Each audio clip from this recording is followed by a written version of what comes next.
Então, a ideia é trazer um resumo do que a gente viu aí nesses últimos, nessas últimas apresentações do grupo. A gente tinha dividido todos os estudos que foram apresentados na ASCO, e a ideia é a gente trazer um resumo de tudo isso e o que é que a gente pensa, né, como grupo, quais são nossas perspectivas em relação a toda essa informação, né? Então, a primeira coisa é, a distância do reto nos últimos 40 anos evoluiu muito, né? Ou seja, a gente conseguiu, nesses 40 anos, otimizar a cirurgia, ou seja, padronizar a excisão total do mesorreto. A neoadjuvância se estabeleceu como um tratamento padrão para a doença localmente avançada. Isso diminuiu bastante a recidiva local, né? A gente evoluiu para a questão do resposta clínica completa e passou a propor tratamento não operatório para esses pacientes que tinham resposta clínica completa. Cirurgia minimamente invasiva ganhou força, né? Mais recentemente, nós temos a melhoria da imagem. A ressonância hoje dá informações que a gente não tinha no passado, e a gente consegue individualizar e selecionar casos de acordo com dados da ressonância. A cirurgia robótica ganhou força também, né? E a neoadjuvância total vem se consolidando como um tratamento padrão. A gente vai ver isso para doença localmente avançada, né? Então, o que é que a gente sabe? Com toda essa evolução, a gente conseguiu reduzir a taxa de recidiva local, né? Então, hoje em dia, claro, a gente sempre pensa nisso, mas a recidiva local não é mais um grande problema como era no passado, como vocês podem ver aqui. Na década de 90, a recidiva local era em torno de 25%. Mas a gente conseguiu diminuir a recidiva local, mas a recidiva à distância continua sendo um problema, né? Ou seja, a gente ainda tem uma taxa, né, significativa de pacientes que vão falhar à distância. Então, é com base nisso que a gente vai entender o porquê dessa mudança de tratamento. Então, esse é um trabalho que foi fundamental para padronizar, tornar a neoadjuvância padrão ouro, né? Essa publicação do Sauer, mostrando que neoadjuvância comparado com a adjuvância, radioquímio, os pacientes da neoadjuvância tiveram menos recidiva local, né? Então, controle local foi fundamental. E a partir daí, o que é que a gente viu? Que todos os pacientes com lesão localmente avançada, ou seja, lesões acima de T3 ou N positivo, eram tratados com neoadjuvância com radioquimioterapia, né? E aí vem essa pergunta, ou seja, a gente evoluiu na informação, no tratamento, na imagem. A gente sabe hoje estratificar riscos diferentes para o mesmo tipo de tumor. Então, será que a gente deve tratar tudo da mesma forma? Numa linha de produção? Então, quando a gente vai olhar o guideline da ESMO, a gente vê que esse grupo de tumor chamado tumor de reto, na verdade, faz parte desse grupo, né, vários tumores de comportamentos diferentes, né? Ou seja, não é tudo a mesma coisa, tumor de reto. Então, o comportamento pode variar de um prognóstico muito pior para um prognóstico muito satisfatório, né? E alguns fatores prognósticos são levados em conta para essa divisão. Nós temos o tipo de T3, ou seja, a ressonância a gente consegue classificar se é um T3 inicial, se é um T3 avançado, sistema linfonodo, suspeito, a localização do tumor, a lesão no reto inferior costuma ser mais grave, com um potencial prognóstico pior. Margem radial, invasão venosa extramural, vou mostrar mais na frente. E a qualidade da excisão total do mesorreto, ou seja, se o cirurgião é capaz, né, de oferecer uma cirurgia adequada. Então, tudo isso é levado em consideração para se estratificar os pacientes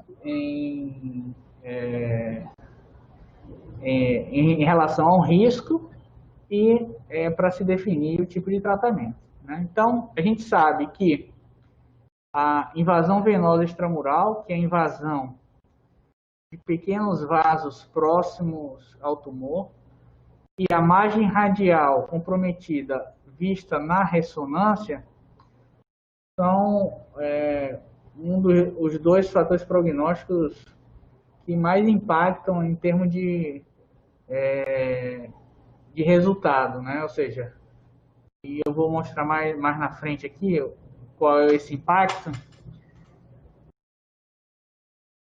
desse resultado. Então, esse é um trabalho do nosso grupo, liderado pela doutora Cláudia, que foi a tese de mestrado dela, que mostrou que nos nossos casos aqui avaliados, pacientes que apresentavam invasão venosa extramural, identificados pela ressonância, tinham uma sobrevida livre de metástase muito pior do que os pacientes sem invasão venosa extramural. O que é que isso significa? Que a presença de invasão venosa extramural, identificada pela ressonância pré-tratamento, aumentou a chance, o risco de 3 vezes o paciente evoluir com doença metastática no acompanhamento, né? Então, esse é um dado importante.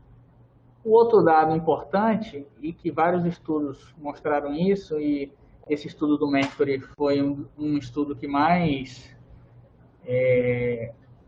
categórico nesse sentido, mostrando que a avaliação de margem radial pela ressonância, quando existia margem radial positiva vista pela ressonância, esses pacientes tiveram um pior desfecho, né? E essa margem radial comprometida foi um preditor de desfecho melhor até do que o TNM. Ou seja, margem radial comprometida pela ressonância significou pior sobrevida global, vocês podem ver aqui, ó. Foi tudo significativo, pior sobrevida global, pior sobrevida livre de doença e maior chance de recidiva, tá? Então, foi realmente um fator prognóstico nesse trabalho aqui, até mais acurado do que o próprio TNM. Então, com base nesses dois fatores prognósticos, né, a gente entende que se um paciente tem um dos dois desses fatores prognósticos, a gente está diante de um paciente que tem uma doença diferente, mais agressiva. Então, faz todo sentido a gente intensificar o tratamento para esses casos, que são pacientes que vão ter um prognóstico pior. E aí, a apresentação da ASCO desse ano, né, trouxe esses 3 estudos sobre neoadjuvância total,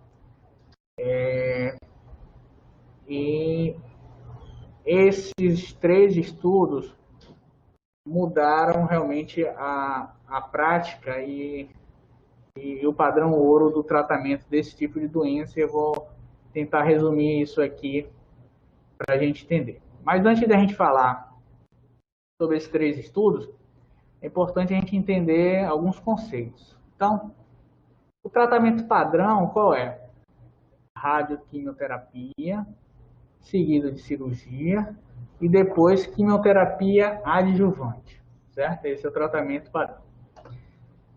Se a gente pega todo o tratamento, no caso aqui, a quimioterapia que seria adjuvante, e a gente passa esse tratamento para antes da cirurgia, ou seja, todo o tratamento é feito antes da cirurgia, então a gente diz que esse tratamento é uma neoadjuvância total, certo?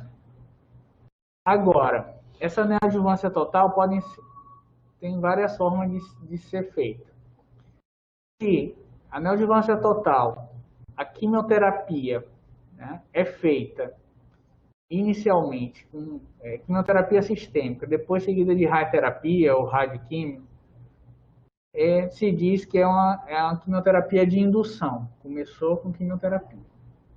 Agora, se a gente inverter e a radioterapia for o primeiro tratamento e só depois a quimioterapia sistêmica, a gente diz que é uma quimioterapia, uma neoadjuvância total com consolidação. Tá? Então, é importante a gente entender esse conceito para a gente entender o formato do desenho dos estudos. Tá? Então, e qual seria o racional de se fazer uma neoadjuvância total? Reduzir recidiva à distância, lembrar que o problema nosso atual não só recidiva local, mas recidiva à distância. Né? Recidiva local diminuiu bastante, mas a recidiva à distância continua sendo um problema. Então, intensificar esse tratamento faz todo sentido para que a gente tenha uma redução dessa recidiva à distância. Né? E por que fazer isso antes da cirurgia? Porque se aumenta a taxa de adesão à quimioterapia, a gente sabe que no tratamento padrão, um percentual grande de pacientes não conseguem completar a quimioterapia adjuvância, ou porque perderam PS depois da cirurgia, ou por complicação da cirurgia. Então, quando você antecipa esse tratamento, vários estudos mostraram que a adesão é maior, a tolerância é maior e você consegue oferecer mais quimioterapia do que quando você faz no tratamento adjuvante, né, que era o tratamento padrão. Então, se o problema é doença sistêmica, faz todo sentido você fazer um tratamento sistêmico mais efetivo e mais completo, né? E além disso, um outro efeito da neoadjuvância total é aumentar a resposta local, ou seja, aumentar a taxa de resposta clínica completa, aumentar a preservação esfincteriana e aumentar a taxa de cirurgia R0. Tá? E aí os 3 estudos que eu vou mostrar, eu vou resumir bem, para não ficar tão longo, falam exatamente sobre neoadjuvância total. Então, o primeiro estudo foi o RAPIDO, que avaliou short course mais quimioterapia de consolidação com Xelox ou Fulfox e comparou com o tratamento padrão. Tá? Então, esses pacientes do braço experimental faziam short course 5 sessões, 5 grays, consolidação com Xelox ou Fulfox, operavam em torno de 18 semanas depois da radioterapia. Tá? O desfecho primário foi falha no tratamento relacionado à doença, tá? Tem outros desfechos. E vocês vão notar aqui que os critérios de inclusão eram lesões realmente bem avançadas, aquilo que eu falei.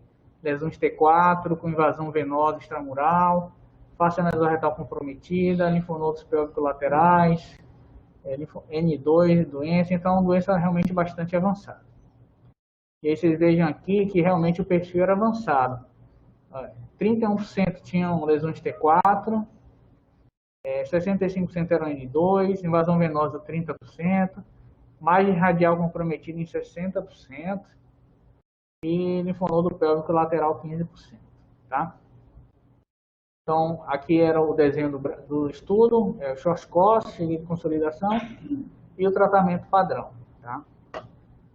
E aqui a gente vê que 42% do tratamento padrão recebeu adjuvância. Seja porque o centro não utilizava de rotina a adjuvância, tem uma controvérsia nessa questão de na adjuvância, certo? Seja porque o paciente não conseguiu tolerar. E aqui o resultado final, mostrando que o braço que fez short course mais consolidação teve resposta patológica completa, que foi o dobro do tratamento padrão, 28% versus 14%. Falha de tratamento menor no tratamento experimental. Falha de doença à distância também menor. Recorrência local semelhante. E a sobrevida global em 3 anos semelhante.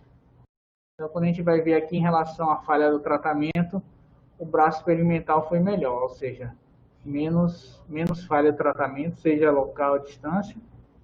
E a distância fica bem claro que o tratamento experimental, né, teve um resultado melhor do que o tratamento padrão em relação à doença metastática. Recidiva local foi semelhante e sobrevida global, 3 anos semelhante. Então, o resumo deles é que short course seguido de consolidação e cirurgia reduziu a falha de doença, né? Reduziu a doença à distância, duplicou a resposta patológica completa, certo? E a sobrevida global foi semelhante ao tratamento padrão, apesar de ter diminuído a recidiva sistêmica. E a toxicidade não foi um problema e não teve diferença em relação à complicação cirúrgica, a cirurgia não teve nenhuma diferença, certo? O outro estudo é o OPRA Trial, que avaliou 2 esquemas de neoadjuvância total, que foram consolidação versus indução, né? Então, como eu já tinha falado, o que é consolidação e o que é indução, todos foram neoadjuvância total, certo? Agora, eles intensificaram o tratamento aqui. Então, os pacientes na consolidação, faziam long course mais capecitabina com a dose escalonada de radioterapia. Faziam uma dose planejada até de 54 graus, certo? Na indução, a mesma coisa, só que começava com quimioterapia e fazia long course mais capecitabina. Então, esses pacientes eram reavaliados. Os que tinham resposta clínica completa ou quase completa iam para a política de watch and wait, tá? Os que não tinham resposta clínica completa iam para a cirurgia. Então, o objetivo principal, avaliar sobrevida livre de doença em 3 anos e avaliar também essa questão do watch and wait. Tá? Esse foi o único estudo que avaliou especificamente isso. E os critérios de inclusão, né, lesões localmente avançadas, talvez com perfil um pouco menos avançado do que aquele do RAPID. E aqui é interessante que os pacientes que foram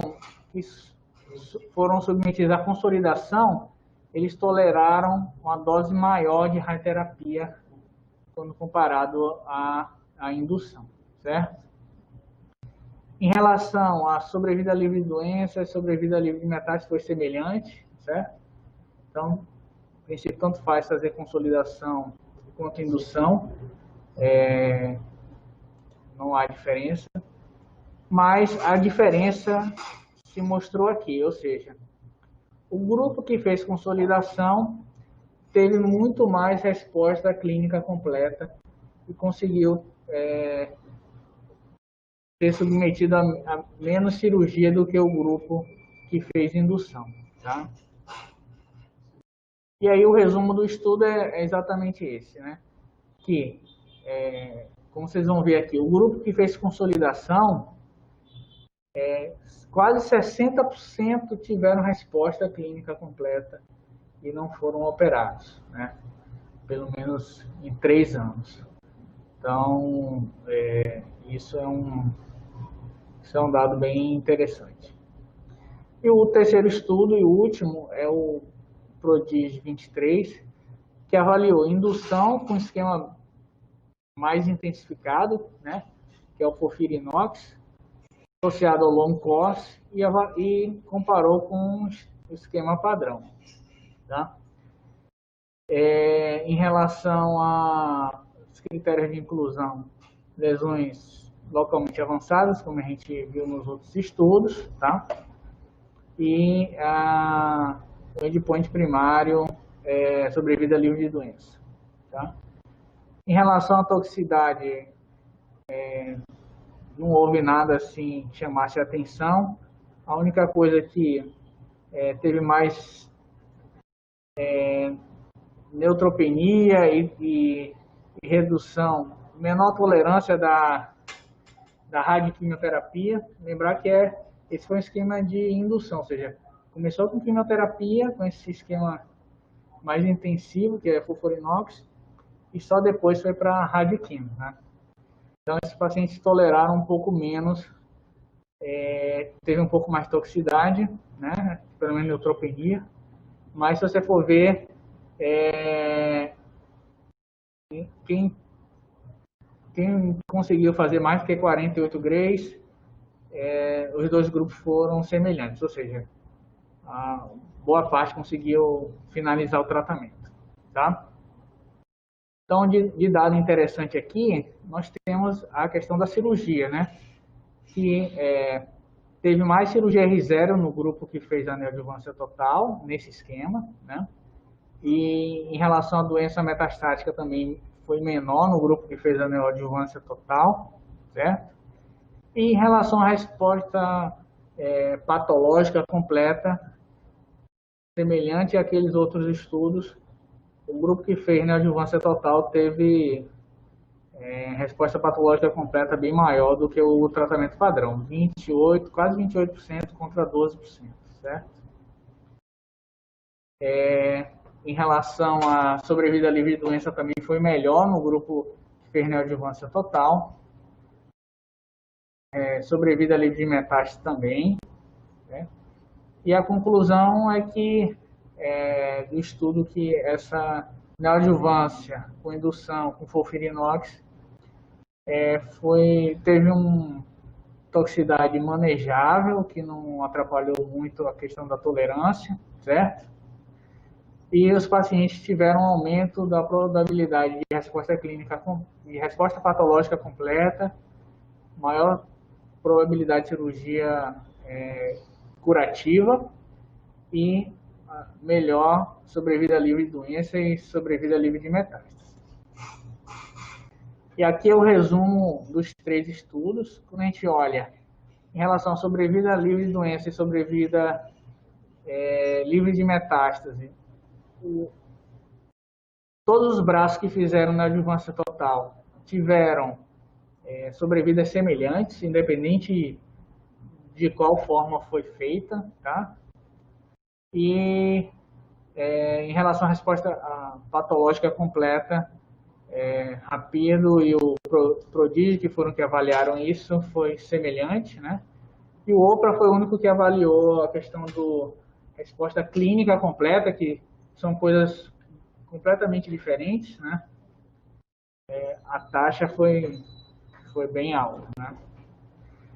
E aí, lembrar que a gente, desde 2017, a gente já vinha nesse pensamento de fazer neoadjuvância total, né? Então, no grupo a gente já estava fazendo neoadjuvância total para esses casos de doença localmente avançada, de pior prognóstico. E a gente começou esse estudo prospectivo randomizado em 2017, que chamava ICAR, que na verdade a gente aliava quimioterapia de indução, que começava com Xelox, associada a short course, e a gente avaliou o papel da aspirina como um potencializador de resposta ao tratamento. Tá? Então esse estudo foi iniciado em 2017 e eram lesões, os critérios de inclusão, igual do Rapido, lesões realmente bem avançadas, né? T3, T4, mais do que T3C, lesões T4, margem radial comprometida, lesões no reto inferior, o nodo pélvico lateral, invasão venosa. E aí estava previsto no estudo uma análise interina com 21 casos e os 2 braços não atingiram o endpoint previsto. Acho que foi um erro nosso, a gente foi muito otimista achando que com esse tratamento a gente ia ter uma resposta, uma grande resposta, né? TRG1 ou 2, 65% dos casos. E nenhum dos 2 braços atingiu essa resposta. E, além disso, 3 casos do grupo da aspirina progrediram. E isso fez com que a gente interrompesse o estudo por conta disso, né? E aí, depois dessa apresentação, acho que vocês vão ficar na dúvida, que acho que ficou confuso, é muita informação. E agora, na prática clínica, como eu vou decidir qual esquema fazer, né? E aí, resumidamente, que a gente acha que as mensagens dessa ASCO, desses 3 estudos, são 3 a princípio. Primeiro, a neoadjuvância total se consolidou como tratamento padrão para doença localmente avançada, aquele tipo de doença que eu falei, invasão venosa extramural, margem radial comprometida, linfonodo pélvico lateral. Então, hoje, a partir desses estudos, acho que não há dúvida de que a neoadjuvância total é o tratamento padrão. Por quê? Aumentou a taxa de resposta patológica completa, melhorou a sobrevida livre de doença, permitiu mais cirurgia R0.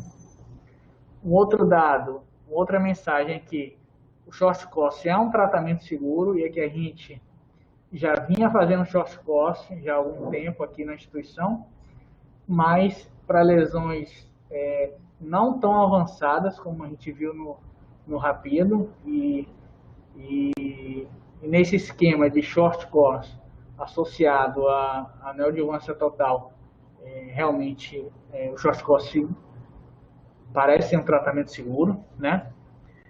E a outra mensagem é que se a gente quiser, se o objetivo do tratamento é resposta máxima, a consolidação deve ser o esquema escolhido.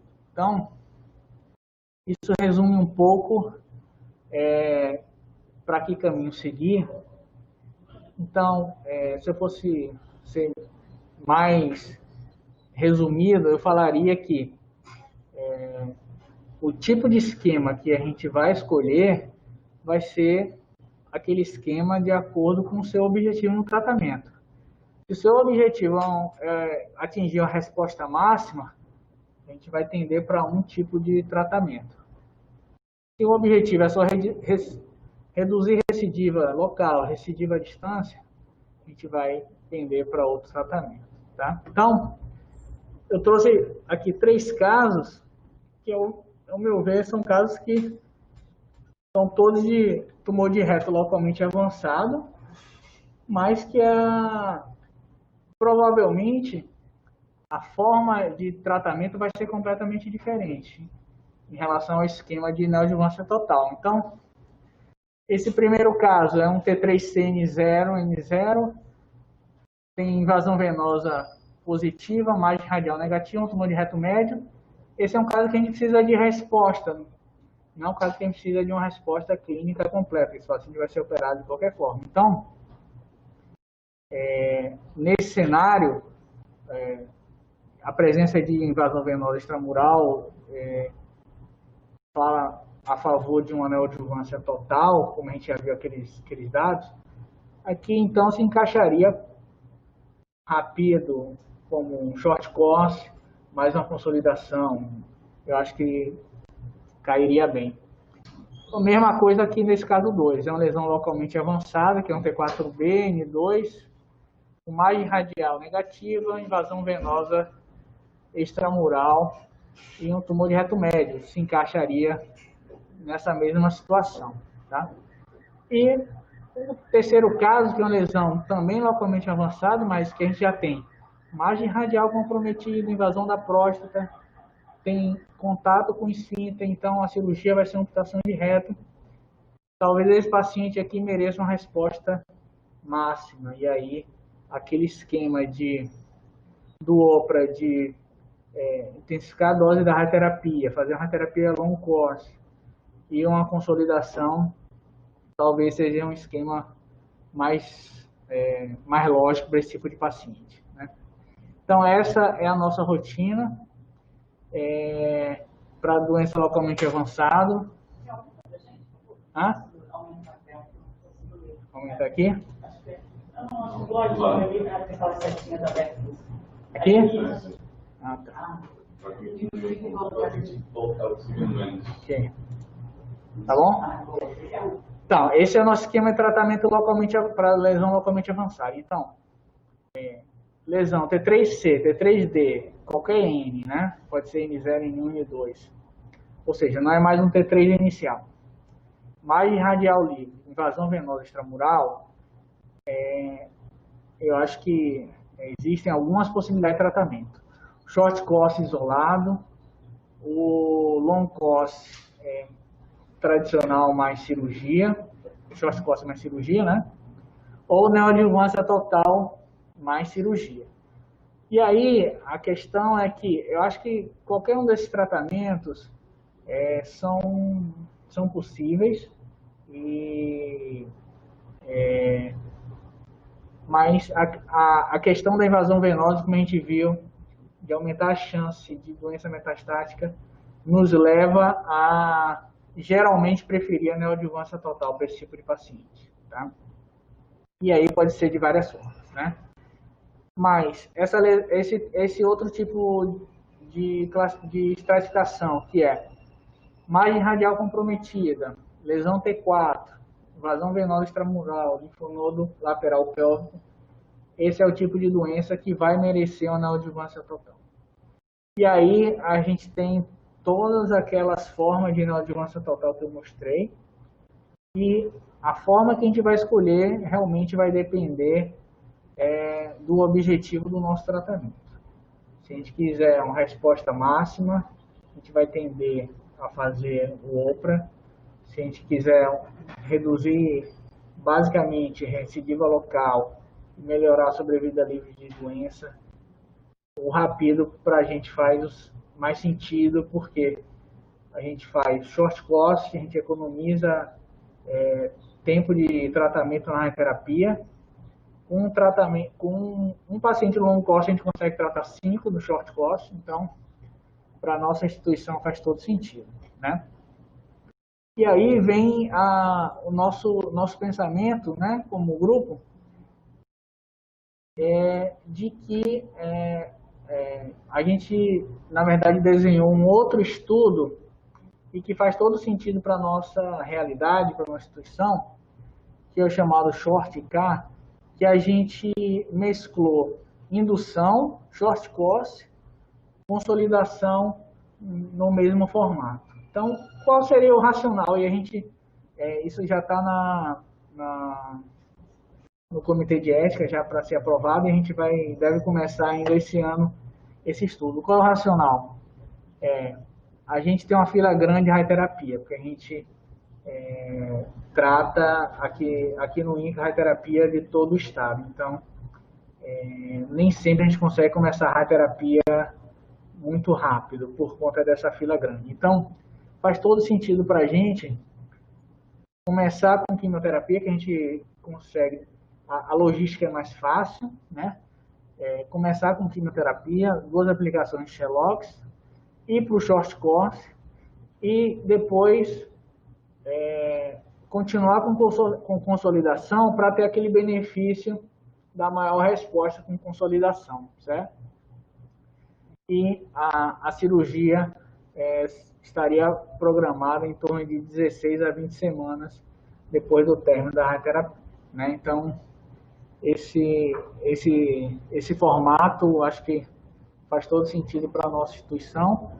Os critérios de inclusão são aqueles mesmos que eu falei, lesão realmente localmente avançada, né?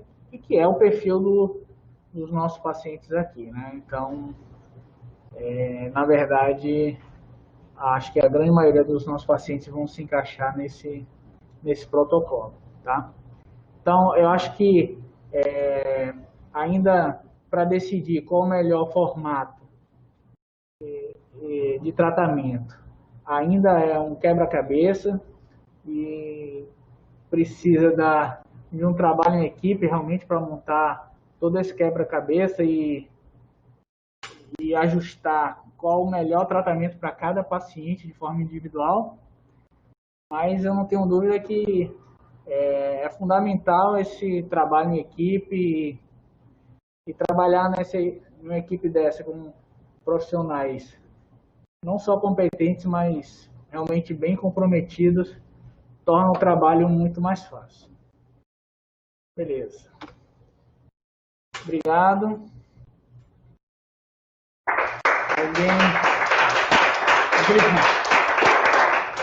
Alguém quer falar alguma coisa? Quer fazer algum comentário?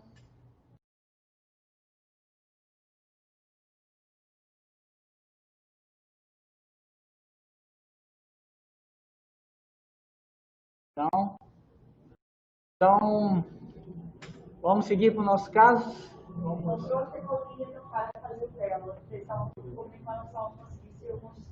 Só uma coisa, você pode voltar de novo no slide do seu trabalho? Esse? Não, lá no início, um pouquinho depois do...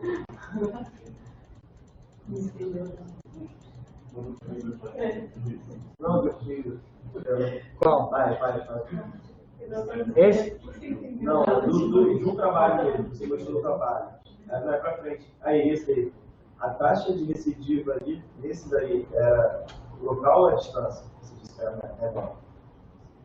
Não, eu falei que quem tinha margem radial comprometida tinha mais recidiva local, Era local. E mais à distância. Mais à distância. Também, os dois. Tá? Então, quem tinha doença margem radial comprometida pela ressonância tinha pior sobrevida global, e você pode ver que o hazard ratio era 1.9. Tinha pior sobrevida livre de doença e tinha pior taxa de recidiva local, ou seja, tanto local quanto à distância. Tá? Então, essa margem radial comprometida tem relação não só com recidiva local. Tá? A maioria desses pacientes vão morrer de recidiva à distância. Tá? Então, essa é uma preocupação. Tá?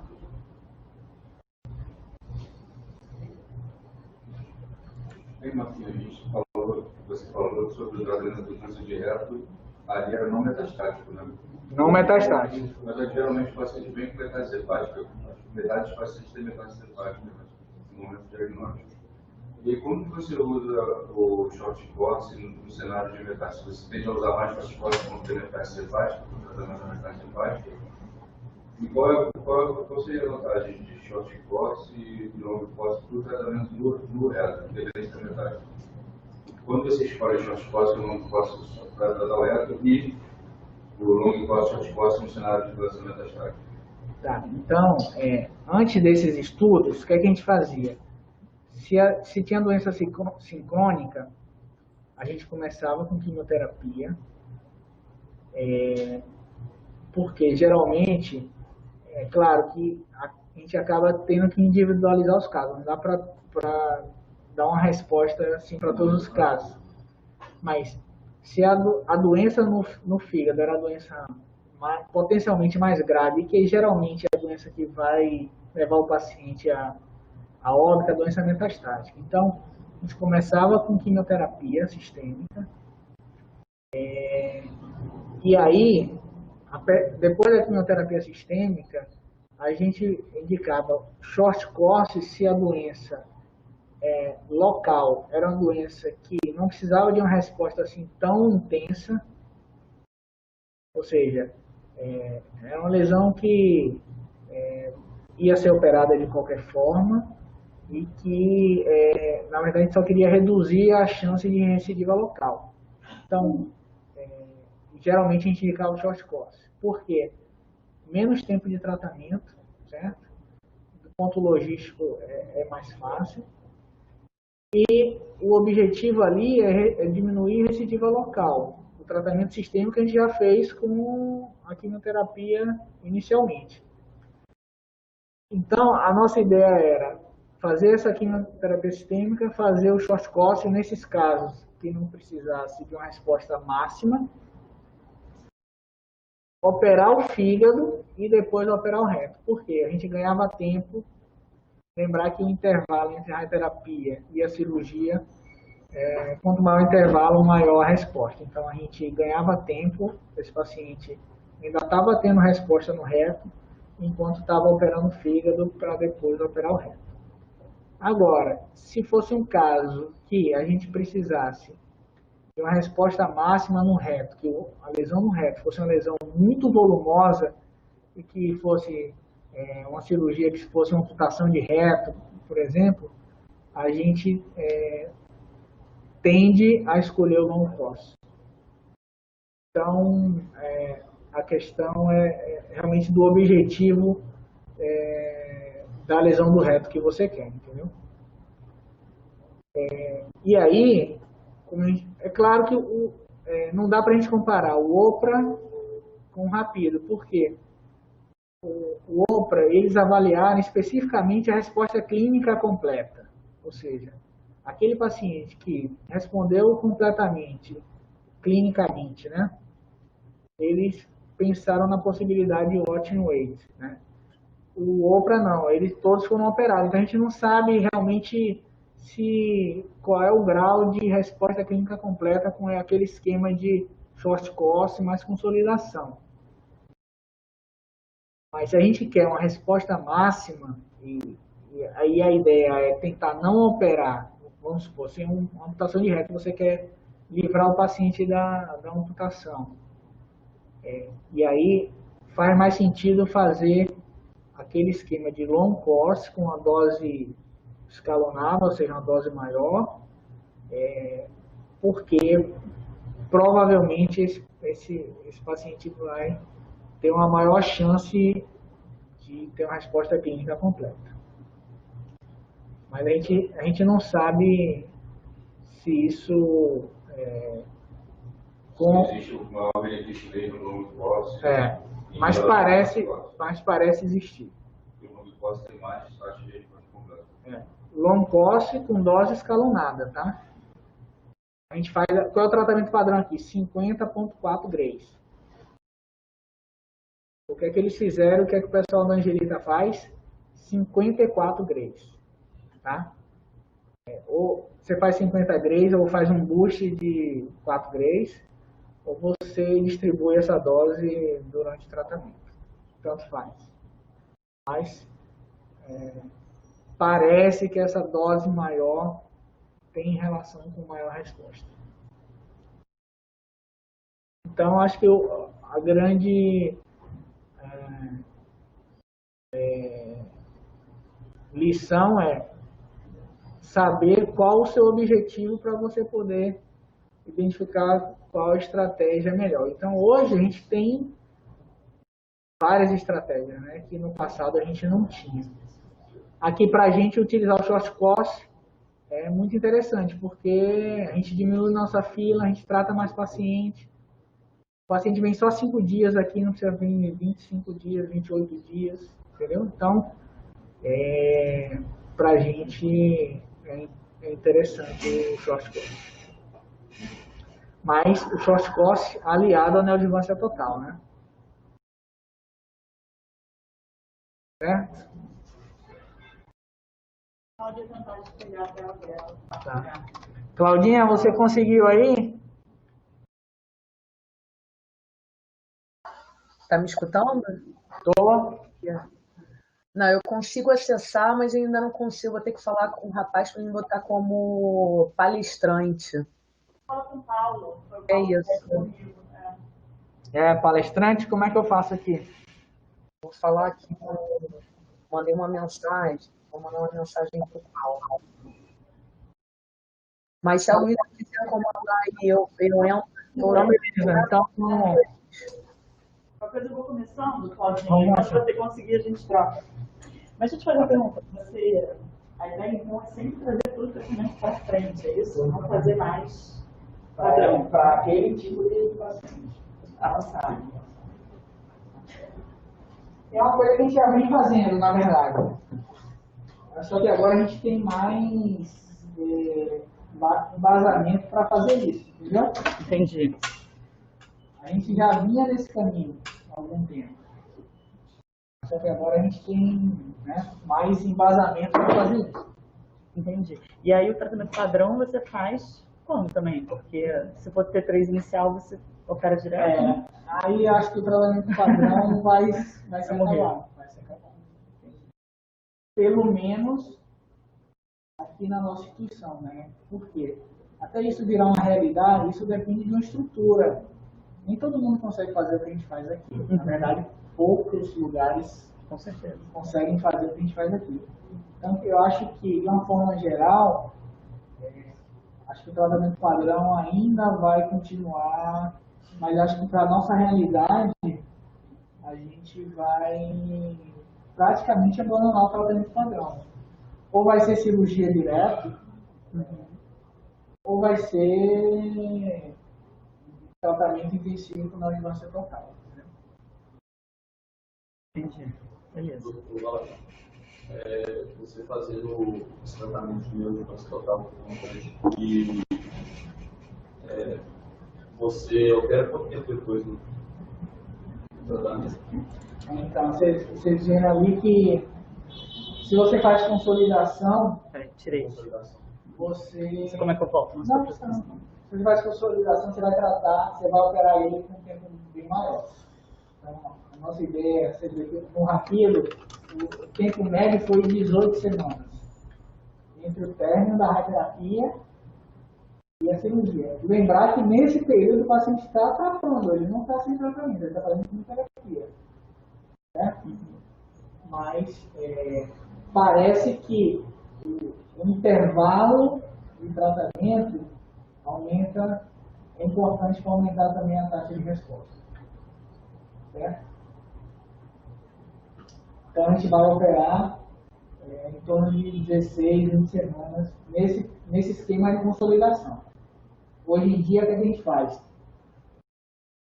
A gente opera em torno de 10 semanas.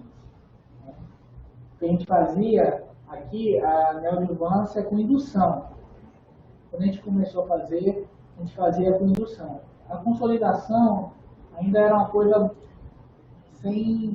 ainda não estava estabelecida. Com esses trabalhos agora que a consolidação realmente se estabeleceu. Mas todo o racional começou com indução. Então a gente começava, a gente